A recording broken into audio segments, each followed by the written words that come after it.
вещества белого цвета.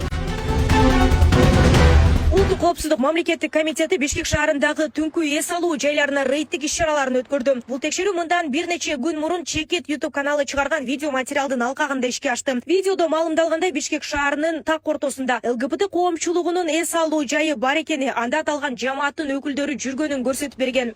Бул жер кандай бар? Өнөкөйлө бар, жаш балдар, жаш кыздар белгилесе алат. Өзүңүздүн жеке оюңуз кандай? Что со всех сторон снимают? Я не понимаю. Нет, покажи. Жыл мокрого сразу алсам. Бул видео коомчулукка жарыялангандан кийин УКМК Бишкек шаарындагы жаштарды салттуу эмес жамааттарга тартуу жолу менен коомчулукту бузукулукка багыттаган, ошондой эле банги каражаттарды колдонууга шарт түзгөн түнкү клубдардын ишмердүүлүгүнө бөгөт коюу максатында Комбинат Плюр, КАЦ жана НОКС аттуу түнкү клубдарында текшерүү иш-чараларын жүргүздү. Анда имарат толугу менен тинтүүгө алынып, клубда эс алып жаткан ар бир жаран жана кызмат көрсөтүүчүлөр текшерилди.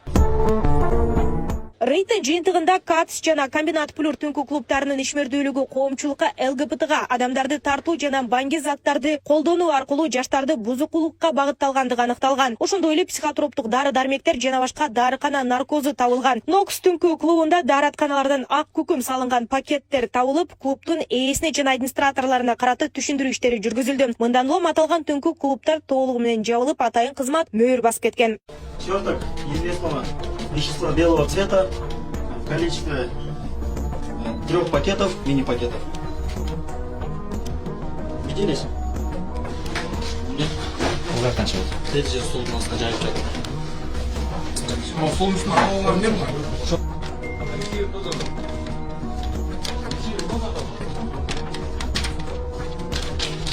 Эта сумка кому? Вам принадлежит? Тоже ваша, да?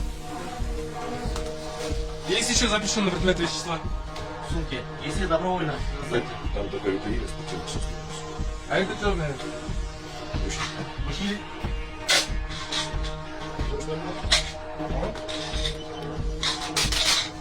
Ал эми табылган психотроптук жана банги заттар боюнча тиешелүү экспертизалар дайындалып, жыйынтыгында аталган түнкү клубдардын ээлерине жана администраторлоруна карата алардын аракеттерине укуктук баа берилери кабарланды.